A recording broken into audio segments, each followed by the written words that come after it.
नमस्कार, मैं रवीश कुमार। गंगा का पानी नहाने लायक है या नहीं? 50 करोड़ लोग क्या सीवेज के पानी में स्नान करके आए हैं? नेशनल ग्रीन ट्रिब्यूनल के इस सवाल को नकारते हुए मुख्यमंत्री योगी आदित्यनाथ ने कह दिया, पानी एकदम साफ है, आचमन के लायक भी और स्नान के भी। लोगों को पता है कि गंगा का पानी साफ नहीं है, फिर भी डुबकी लगा रहे हैं। ऐसा वे केवल आस्था के कारण नहीं कर रहे, बल्कि अपने अपने शहरों में जिस हालात में वे रहते हैं, वे कुंभ के हालात से कोई अलग नहीं। ऐसा नहीं कि वे एक अति साफ सुथरे शहर से या मोहल्ले से निकलकर आ गए हों और अचानक कुंभ में गंदगी और सीवेज से मुलाकात हो गई हो और हाय हाय करने लग गए हों। पटना के गंगा फ्लाईओवर के नीचे बसी इस बस्ती को आप भी ठीक से देखिए। हर शहर में ऐसी बस्ती मिल जाएगी। नाले के ठीक ऊपर झोपड़ियां बनी हुई हैं। लोग यहां पर घर बनाकर बरसों से रहते आए हैं। इस जगह के लोग अगर कुंभ जाएंगे तो हमारी आपकी तरह गंदगी को देखकर हाय हाय नहीं करेंगे। यहां रहने वाले लोग सीवेज के पानी के ऊपर से ही आते जाते हैं। उनके बच्चे भी नाले के पानी से गुजरते हैं, सीवेज के पानी के बगल में लेटते हैं, गमछे से नाक बंद कर लेते हैं, मगर लोग यहीं रहते हैं। ना तो पटना को फर्क पड़ता है कि प्रधानमंत्री आवास योजना के बाद भी ये लोग इस हाल में क्यों रह रहे हैं, और ना यहाँ रहने वाले लोगों को वो भाषा आती है जिस भाषा में हम और आप गंदगी नरक को परिभाषित करते हैं। उनके लिए तो अपनी बस्ती की जगह और कुंभ के घाट या गंगा के पानी की गंदगी समस्या नहीं है, कोई अंतर नहीं है, बल्कि दोनों में जीवन की निरंतरता है। लोगों को साफ पानी के नाम पर इतना भी नसीब नहीं होता। हम जानते भी नहीं कि ज्यादातर लोग शहरों में बस्तियों में कैसे नहाते हैं और क्या करते हैं। जो आदमी अपने मोहल्ले की अव्यवस्था को ठीक नहीं करा सका, उसका विरोध नहीं कर सका, वो कुंभ में 2 घड़ी के स्नान के लिए आंदोलन नहीं करेगा। यहां आने वाले लाखों करोड़ों लोग खुद गंगा की कितनी परवाह करते हैं। आप घाट के किनारे बह रहे इन श्रद्धा सुमनों को देख सकते हैं, कितना कचरा यहां तैर रहा है। जो लोग गंगा को प्रदूषित करने में 1 सेकंड नहीं लगाते, उन्हें इस बात से क्यों फर्क पड़ेगा कि पानी गंदा है और सरकार इसके लिए जवाबदेह है। खुद भी तो इसमें योगदान दे रहे हैं, इसलिए लोगों को फर्क नहीं पड़ेगा। लोग तब भी आ रहे हैं, और मुझे लगता है कि अगर नेशनल ग्रीन ट्रिब्यूनल संगम के किनारे बोर्ड लगवा देता कि इस पानी में स्नान ना करें, इसमें शहरी नाले का पानी आ गया है, यह आपके लिए अच्छा नहीं, तब भी करोड़ों लोग स्नान करते। वैसे आदेश भी यही था कि लोगों को इस बारे में बताया जाए कि पानी स्नान करने लायक है या नहीं। लेकिन कौन यह बोर्ड लगवाता, और बोर्ड पर जब आप लिखा देखते कि पानी नहाने योग्य नहीं है, तब उस इंतजाम और दावों का क्या मोल रह जाता। गंगा में स्नान करने वालों का स्वागत है। इस पानी में 1400 गुना ज्यादा सीवेज की मात्रा है, तो क्या आप स्नान करते? पानी में टोटल और फीकल कोलीफॉर्म की इतनी अधिक मात्रा से पता चलता है कि पानी में सीवेज यानी नाले का गंदा पानी मिला हुआ है। ऐसे पानी के संपर्क में आने से डायरिया, टाइफाइड और हैजा फैल सकता है। ये दोनों एक प्रकार के बैक्टीरिया हैं, दोनों जीव जंतुओं की आंतों में पाए जाते हैं। फीकल कोलीफॉर्म बैक्टीरिया इंसानों जैसे गर्म खून वाले जीवों के पाचन तंत्र में पाया जाता है। शरीर के अंदर यह कोई नुकसान नहीं पहुंचाता। जब यह बैक्टीरिया मल के साथ शरीर से बाहर निकलकर पानी में मिल जाता है, तब वहां से समस्या शुरू होती है। नाले के पानी से बहता हुआ नदी में मिल जाता है, जहां आप स्नान करते हैं। Centre for science and environment की रिपोर्ट के मुताबिक कोलीफॉर्म बैक्टीरिया से संक्रमण की रफ्तार बहुत धीमी होती है, लेकिन यह पानी में मिलकर कई तरह की बीमारियों की वजह बन सकता है। आमतौर पर इस बैक्टीरिया का असर 24 घंटे के अंदर दिखने लगता है। इसमें त्वचा का लाल पड़ना, मुहासे होना और खुजली जैसे लक्षण दिखते हैं। आंख और कान की बीमारी के लक्षण दिखने में 7 दिन का समय लग सकता है, यानी तुरंत पता नहीं चलेगा। कुछ दिन के बाद कुछ बीमारियों का केकड़ा शरीर को धरने लग जाएगा। अगर आप पानी निगल लेते हैं तो हैजा, टाइफाइड और पेचिश का खतरा भी पैदा हो सकता है। सवाल यहां सरकार से है कि गंगा का पानी स्नान योग्य क्यों नहीं है। नमामि गंगे प्रोजेक्ट का क्या हुआ? 10 साल हो गए, हजारों करोड़ रुपए खर्च कर दिए गए, फिर भी गंगा का पानी स्नान योग्य क्यों नहीं है? नमामि गंगे की बात इस वक्त सबसे ज्यादा होनी चाहिए थी, मगर उसकी बात नहीं हो रही। ऐसा क्यों है? 16 फरवरी को नेशनल ग्रीन ट्रिब्यूनल की प्रिंसिपल बेंच ने यूपी प्रदूषण नियंत्रण बोर्ड से कहा कि आपने 50 करोड़ लोगों को सीवेज के पानी में नहाने दिया है। या हम नहीं, ट्रिब्यूनल की बेंच ने कहा है 50 करोड़ लोगों को सीवेज के पानी में नहाने दिया गया। इस पर कितनी कम बहस है। प्रिंसिपल बेंच ने कहा कि ऐसा पानी जो नहाने योग्य नहीं था, उसे लोगों ने पिया है। जस्टिस पंकज श्रीवास्तव ने यूपी पीसीबी को इस बात पर भी डांट लगाई कि आपने अभी तक रिपोर्ट नहीं जमा कराई है। बेंच ने कहा कि ऐसा लगता है आप किसी दबाव में हैं। बेंच की तरफ से सवाल किया गया कि मेला शुरू होने से पहले गंगा की सफाई के लिए कोई ठोस कदम क्यों नहीं उठाया गया, जबकि साफ था कि गंगा में नाले का पानी गिर रहा है, बिना ट्रीटमेंट के सीधे जा रहा था। सीपीसीबी की 3 फरवरी की रिपोर्ट का हवाला देते हुए बेंच ने कहा 2 हफ्ते हो गए हैं, लेकिन अभी तक बेंच ने कोई ठोस कदम नहीं उठाए। ये बेहद गंभीर मामला है। तो नेशनल ग्रीन ट्रिब्यूनल ने फिर भी सही सवाल उठाया, सही बात की। अगर पानी में नाले का पानी मिल रहा है और लोग आचमन कर रहे हैं, पी रहे हैं, स्नान कर रहे हैं, तो उनका स्वास्थ्य खराब हो सकता है। क्या यह चिंता सरकार की नहीं होनी चाहिए? क्या सरकार ने प्रयागराज में इसकी सूचना का प्रबंध किया था, जिससे लोगों को पता चले कि गंगा का पानी कितना साफ है? प्रदूषण बोर्ड की ताजा रिपोर्ट क्या कहती है पानी की गुणवत्ता के बारे में? यह रिपोर्ट डाउन टू अर्थ के विवेक मिश्रा की है, जो 15 जनवरी को प्रकाशित हुई। दिसंबर 2024 के एनजीटी के आदेश के अनुसार लोगों को बताया जाना था कि वे जिस पानी में डुबकी लगाने वाले हैं, उसकी गुणवत्ता कैसी है। एनजीटी का आदेश था कि महाकुंभ के दौरान प्रयागराज में गंगा में पर्याप्त पानी होना चाहिए और वह पीने और नहाने योग्य होना चाहिए। 24 घंटे ऑनलाइन डिस्प्ले पर यह जानकारी दी जाए कि पानी में प्रदूषण का स्तर क्या है, लेकिन उत्तर प्रदेश प्रदूषण नियंत्रण बोर्ड की वेबसाइट पर नवंबर 2024 के बाद से गंगा के पानी की क्वालिटी की कोई जानकारी नहीं दी गई है। दैनिक भास्कर ने रिपोर्ट किया है कि केंद्रीय प्रदूषण बोर्ड ने उत्तर प्रदेश प्रदूषण कंट्रोल बोर्ड यूपीपीसीबी को एक पत्र लिखा। यह लिखा कि महाकुंभ में सभी जगह गंगा और यमुना नदी के पानी की क्वालिटी पीने और नहाने के लिए सही नहीं है, फिर भी लोग स्नान कर रहे हैं और स्नान करने वालों की संख्या में कोई कमी नहीं आ रही है। लोग यह पता करने नहीं आए और न जाने के बाद पता करेंगे कि सीपीसीबी यूपीपीसीबी के मानकों के अनुसार 100 मिलीलीटर पानी में टोटल कॉलीफॉर्म 500 होने चाहिए, लेकिन 19 जनवरी को गंगा के पानी में इसकी मात्रा 7 लाख पाई गई। यमुना में इसकी मात्रा 3,30,000 पाई गई। 12, 13, 14, 15 और 19 जनवरी को पानी की जांच की गई और हर दिन पानी मानक पर फेल हुआ। इतने प्रदूषण से न सिर्फ गंगा में रहने वाले जीव जंतुओं को खतरा है, पर उसमें डुबकी लगाने वालों को भी बीमारी का खतरा हो सकता है। Shringverpur Ghat, Lord Curzon bridge, Shastri bridge, Nagvasuki Mandir, pontoon bridge, संगम, दीहा घाट और पुराने नैनी ब्रिज के पास गंगा और यमुना के संगम के ये आंकड़े थे। एनजीटी ने यूपी प्रदूषण नियंत्रण बोर्ड को दिसंबर में आदेश दिया था कि आप एक्शन टेकन रिपोर्ट जमा कराएंगे, लेकिन ऐसा नहीं किया गया। अब जाकर 18 फरवरी को उत्तर प्रदेश प्रदूषण नियंत्रण बोर्ड ने अपनी रिपोर्ट जमा कराई और सीपीसीबी के आंकड़ों का खंडन करते हुए दावा किया कि संगम का पानी नहाने के लिए ठीक है और फीकल कोलीफॉर्म की मात्रा मानक से कम है। सीपीसीबी की रिपोर्ट को लेकर जब हंगामा मचा तो विधानसभा में मुख्यमंत्री ने 2 टूक कह दिया, गंगा का पानी एकदम साफ है।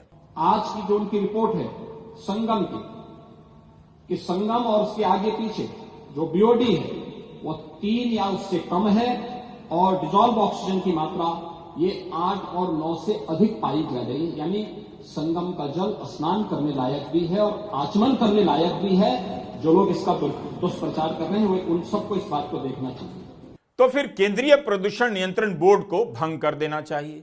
इसकी रिपोर्ट तैयार करने वाले वैज्ञानिकों ने क्या गलत रिपोर्ट दी?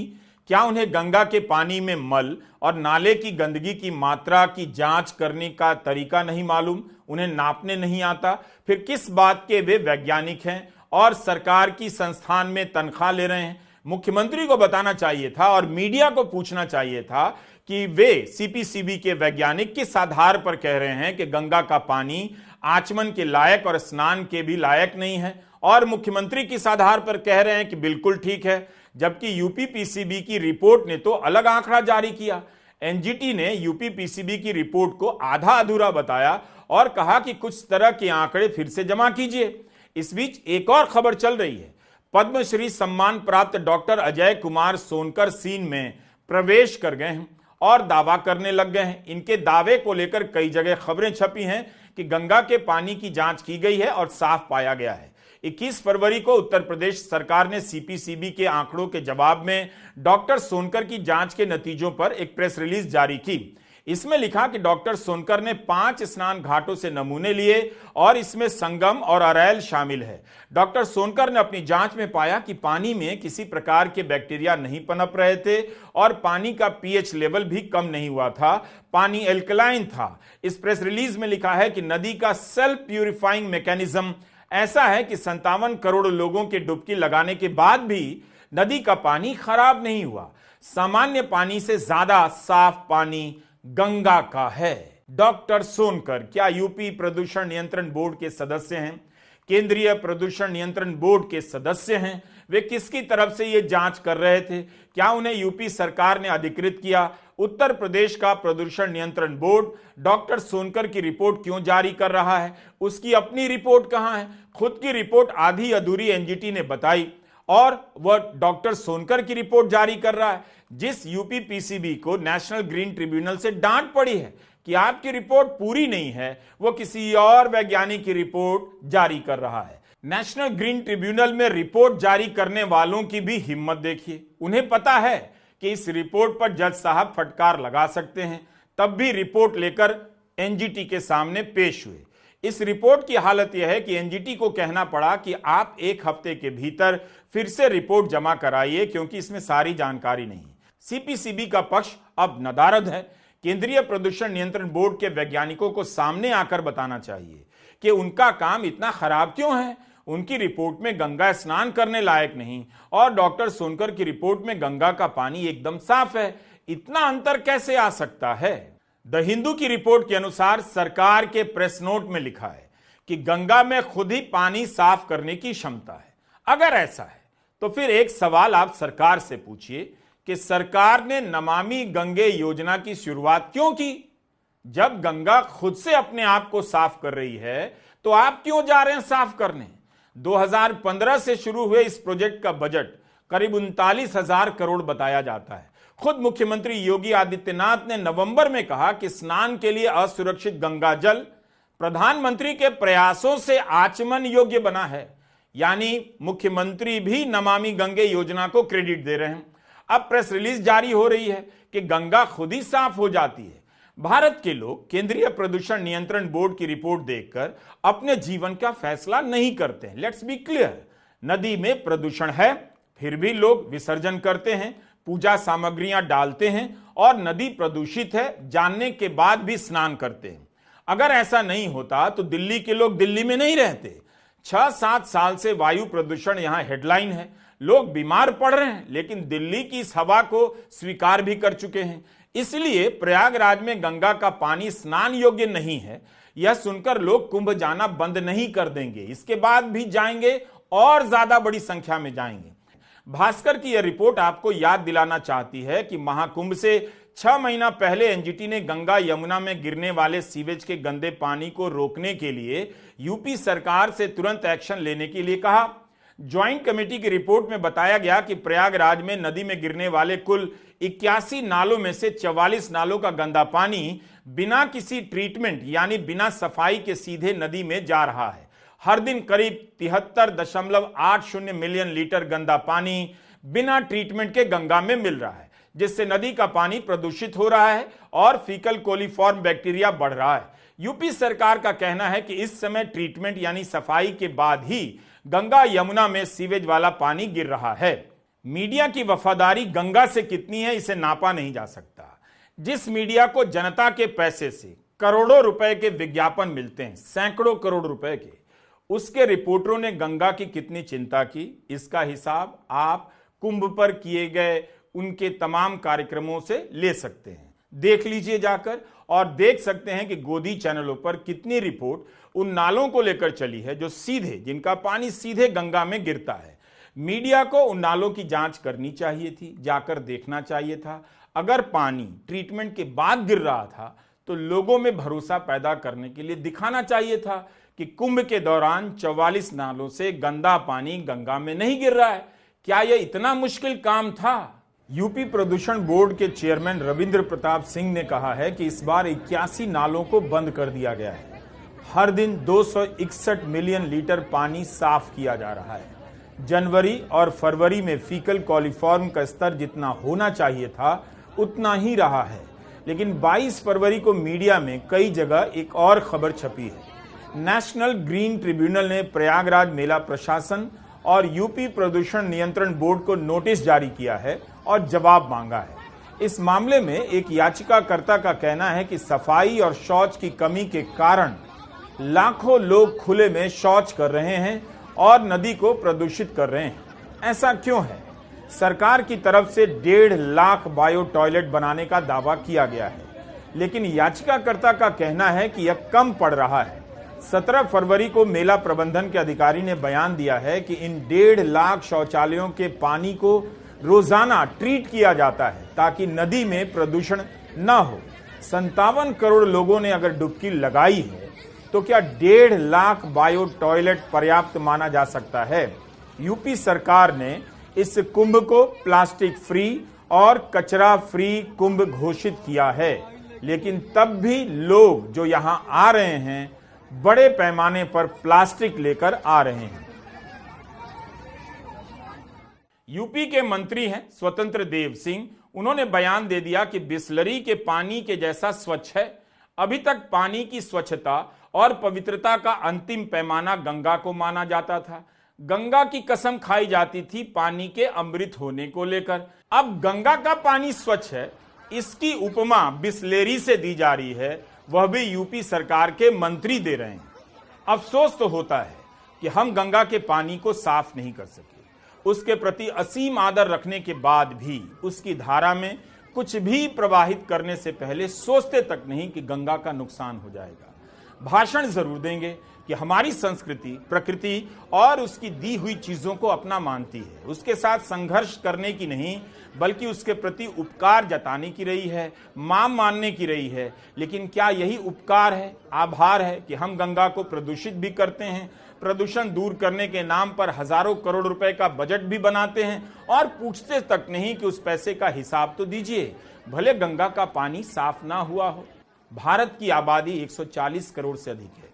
यूपी सरकार का दावा है कि 57 करोड़ लोग डुबकी लगा चुके हैं। सरकार ने कैसे गिना या कितनी बार पूछा जाए, लेकिन करीब आधी आबादी प्रयागराज आकर चली गई और उन सभी को गिन लिया गया। एआई के जमाने में लोगों को यह बात हैरान करेगी कि 56-57 करोड़ की गिनती में एआई का कोई प्रयोग नहीं हुआ। अगर हुआ है तो यूपी सरकार ही बता सकती है कि उसने ये संख्या चैट जीपीटी से निकाली या परप्लेक्सिटी से। उसके पास कोई और भी तरीका है जिससे यह संख्या का पता लगाया गया।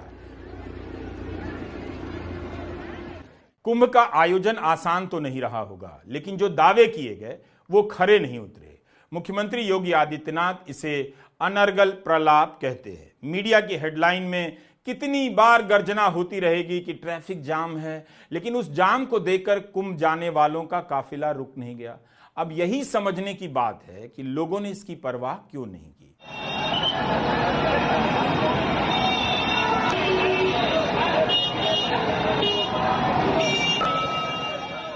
हम फिर से आपको पटना के इस सड़क पर ले जाना चाहते हैं। 20 साल से अधिक समय से एक ही पार्टी की सरकार है। इतनी राजनीतिक स्थिरता के बाद भी बाकरगंज रोड का यह हाल है। रिक्शे के पीछे रिक्शा, भयंकर जाम से पटना के लोग हर दिन गुजरते हैं, लेकिन जाम से मुक्ति की आकांक्षा अब नागरिक जीवन की आकांक्षा नहीं है। उसका लोकतांत्रिक स्वरूप बदल चुका है। दिन के घंटे 2 घंटे जाम में बर्बाद हो जाएं, इससे लोगों को फर्क नहीं पड़ता। जिस नागरिक को गंदगी का दैनिक अभ्यास इस स्तर का हो, उसके लिए आप एकदम से हो मत कीजिए कि पानी गंदा है, स्नान योग्य नहीं है। गंदगी उसके शहरी जीवन का शाश्वत सत्य है, यह मान लीजिए। गंदगी प्रवाह है, गंदगी ही निरंतरता है, गंदगी ही वर्तमान है, गंदगी ही अतीत है, गंदगी ही भविष्य है। लोग नाले के बीच से होकर गुजरना जान गए हैं, जीना जान गए हैं। सड़कों पर, मोहल्लों की सड़कों पर नाले का पानी बह रहा है, उससे बच बचाकर निकलना जान गए हैं। इसी इलाके में दलदली है, पटना की अनाज मंडी, लाखों करोड़ रुपए का व्यापार करने वाले लोग रहते हैं। लेकिन कई साल से, कई दलों की सरकार के समय से अपनी सहिष्णुता का उन्होंने असीम विकास कर लिया है। उन्हें आप गंगा का पानी नहाने लायक नहीं है, सीपीसीबी के आंकड़ों को दिखाकर नहीं डरा सकते। जो लोग इस हाल में रह सकते हैं, वही लोग हर हाल में डुबकी लगाएंगे, इस बात को समझिए। इसी पटना को देखकर लोग मुहाते रहते हैं। बॉस्टन और लंदन पहुंचकर नोस्टाल्जिया में ऐसे याद करते हैं जैसे पीछे पेरिस छोड़कर आ गए हों। यह दिल्ली की दया बस्ती है। लाखों लोग हर महीने ट्रेन से सफर करते हुए इसे देखते होंगे। लोग अपने शहर के स्वीडन बन जाने की आशा में नहीं जीते हैं, बल्कि 2 वक्त की रोटी के इंतजाम की आशा में जीते हैं और अपने लिए मकान किसी भी तरह से खड़ी कर लेते हैं। ऐसी बस्ती में रहने वाले हों या अपार्टमेंट में रहने वाले हों, हम शहर में शहर का हाल नहीं देखते। जब तक उनकी हाउसिंग सोसाइटी के भीतर सब कुछ चमक रहा है, शहर में क्या हो रहा है उन्हें फर्क नहीं पड़ता। अगर सोसाइटी जर्जर है, बिल्डर ने लूट लिया है, तब लोग अपने फ्लैट के भीतर देखने लग जाते हैं कि घर के भीतर तो साफ सुथरा है। वे सोसाइटी के अहाते की तरफ देखते भी नहीं, ना शहर की तरफ देखेंगे। इस तरह से लोग शहर के मसले को साफ सफाई के मसले से अलग छुड़ाते हुए रसोई घर तक चले आते हैं और उसे साफ करने में लग जाते हैं। जब तक रसोई घर साफ है, तब तक देश में गंगा का पानी भी साफ है। शहर में कोई जाम नहीं, अस्पताल में सारे डॉक्टर अच्छे से इलाज कर रहे हैं।